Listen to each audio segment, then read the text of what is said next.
Douglas Chapman. Thank you very much, Madam Deputy Speaker. And I'd also like to praise the member for Enfield North for bringing this important debate to the floor of the Chamber.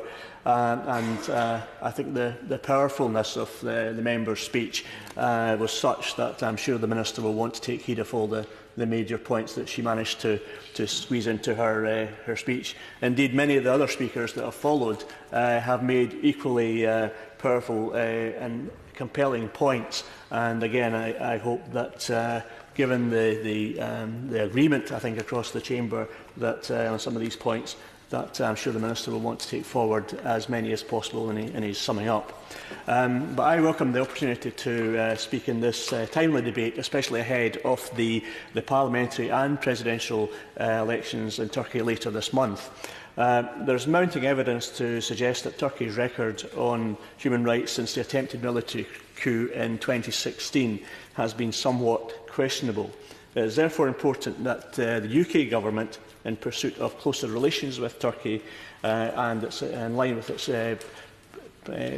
plan to have a global Britain vision, puts pressure on the Turkish authorities to ensure that these elections are conducted freely and fairly.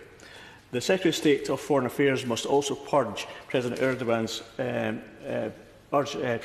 to reverse his decision to derogate from the European Convention on Human Rights as soon as possible. The report from the UN's High Commissioner on Human Rights paints less than a rosy picture of the human rights situation in Turkey. And since the state of emergency was declared in July 2016, the government has conducted a widespread campaign of media clampdowns, arrests and dismissals. This includes the arrest of 300 journalists on the grounds that their publications contained apologist sentiments regarding terrorism or other verbal acts or offences, or for membership of terrorist organisations. Nearly 160,000 people have been arrested in total, and 152 civil servants have been dismissed. This and the other findings of the UN report amount to attack on civil society by a government almost precedented in modern times. And while I and my SNP colleagues unreservedly condemn attempts to overthrow democracy, such as that of the failed coup, we equally condemn any response that does not respect human rights or the rule of law. The Turkish government has clearly used the coup to target its democratic opponents. But let's not forget the Turkish government's treatment of the people of Afrin in northern Syria, where its unprovoked aggressive airstrikes have killed and injured hundreds of innocent civilians. Military action of this nature in a place which has hosted more than 200,000 internally displaced people fleeing war-torn parts of Syria should be strongly condemned across the international community. Turkey's derogation of the European Convention of Human Rights is highly regrettable, and I urge the Turkish government to reverse this decision immediately. Equally regrettable is the fact that the UK government has also chosen to derogate from certain articles of the ECHR and indeed threatened to withdraw altogether. The UK, of all states, should lead by example, and I therefore urge the Government to reverse its decision to derogate from Articles 2 and 5 of the Convention. It will then be in a position to call on President Erdogan to do the same without reeking of hypocrisy. Madam Deputy Speaker, in order for Turkey to move on onto a solid democratic footing, it is vital that the upcoming elections are free and fair.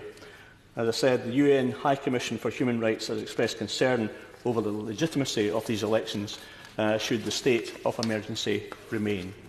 Allegations of unfair media coverage by opposition candidates has also led to questions over the integrity of the Turkish state body, or by the state body RT UK.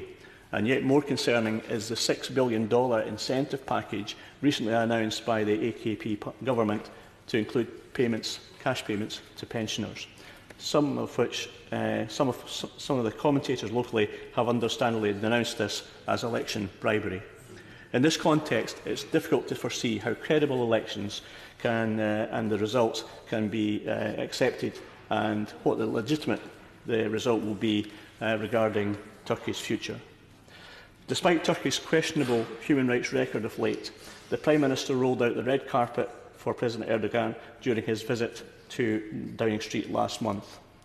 The UK Government appears to have abandoned democratic values and human rights in the pursuit of Brexit by wooing world leaders known for oppression of their own people. Moreover, it is reported that Britain has sold more than $1 billion worth of weapons to Ankara since the failed coup. Yet the Government has admitted that it cannot categorically state that UK weapons have not been used by Turkish troops in the area of Afrin. I am not in any way disregarding the importance of the UK's relationship with Turkey. And like many other members who have spoken, I have friends in Turkey. I work with Turkey representatives on the NATO Parliamentary Assembly.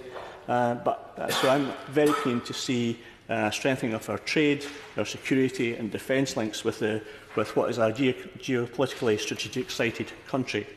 But we have much to gain from improving our cooperation on things like information sharing, on tackling cross-border crime, such as money laundering and people and arms trafficking, not to mention the mutual benefits of the British-Turkish collaboration on the Turkish TFX fighter jet. However, these shared interests must not be prioritised over human rights of the Turkish people or indeed securing democracy itself. The UK Government cannot turn a blind eye to the human rights abuses in Turkey for purely national interests. A global Britain has a moral authority and a moral responsibility to demand adherence to democratic values from its international partners. I therefore urge the Secretary of State to heed the words of the UN High Commissioner on Human Rights and call on the Turkish Government to restore the country's constitutional order and ensure that human rights and fundamental freedoms are respected as quickly and as fully as possible.